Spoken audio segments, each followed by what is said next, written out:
അതൊക്കെ ചോദ്യ കാസ്റ്റ് ചെയ്യാൻ ഇക്ക ചെയ്യുമെന്ന് ചോദിക്കുക. ഇക്ക മലയാളം വിട്ടു നിൽക്കുക. അപ്പോഴാ ഒടിഞ്ഞ കൈയാണ്.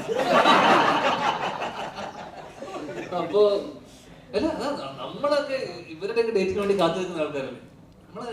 അതുകൊണ്ട് ഇക്ക ചെയ്യാതെ ഇപ്പൊ വാക്ക് പറഞ്ഞപ്പോ എന്നെ പറഞ്ഞ സന്തോഷം. ഈ ഓണത്തിലുണ്ടല്ലോ ഒരുപാട് ആഡ് ഫിലിംസും കാര്യങ്ങളൊക്കെ ആയിട്ട് ഫുൾ ബിസി ആണല്ലോ.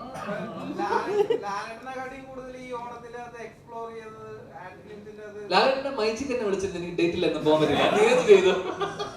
നീരജ് ചെയ്തല്ല, മൈജിക്ക് വിളിച്ച സമയത്ത് ബേസിലും ഞാനായിരുന്നു. ഞാൻ ആ തിരിയുടെ മലയാളിക്ക് പറഞ്ഞ അവര് പറയുന്ന പൈസക്ക് പോവാൻ, പറയുന്ന പൈസക്ക് പോവാം. അവരപ്പോ ലാലേട്ടനേക്കാളും പൈസ ചോദിച്ചു. അപ്പൊ അവര് പറഞ്ഞു ലാലേട്ടനെ പോലെ ഇത്രയും പൈസ ഇല്ല മോനെ, വേണമെങ്കിൽ വന്ന് ചെയ്താൽ അവര് പറഞ്ഞു മൈജിക്കാര്. അങ്ങനെ അത് പോയി. ഞാൻ ഡിജിറ്റൽ അല്ലടാ, ഞാൻ ഇതിലോട്ട് ടിവിയിലോട്ട് വരാറില്ല.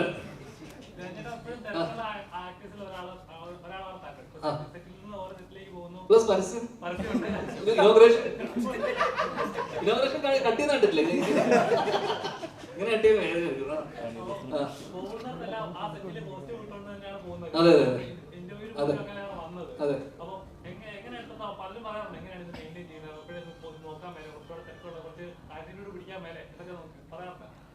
ഇതൊക്കെ പിടിച്ച സിനിമ ഇല്ലാതെ ആയിപ്പോയല്ലോ.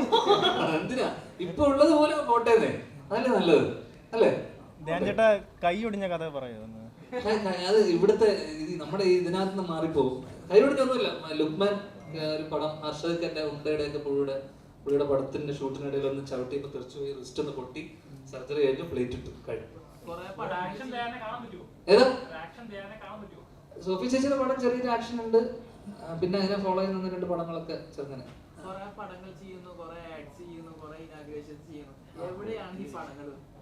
ഏതാ പൈസ? ഇൻകം ടാക്സിലാണോ ഇവൻ? അതൊന്നും പറയാൻ പറ്റില്ല ഇപ്പൊ. എന്തിനാ ഇപ്പൊ അതൊക്കെ അറിഞ്ഞിട്ട് ഇപ്പൊ ഇതൊക്കെ ഞാൻ ഇവിടെ വന്ന് പറയണോ?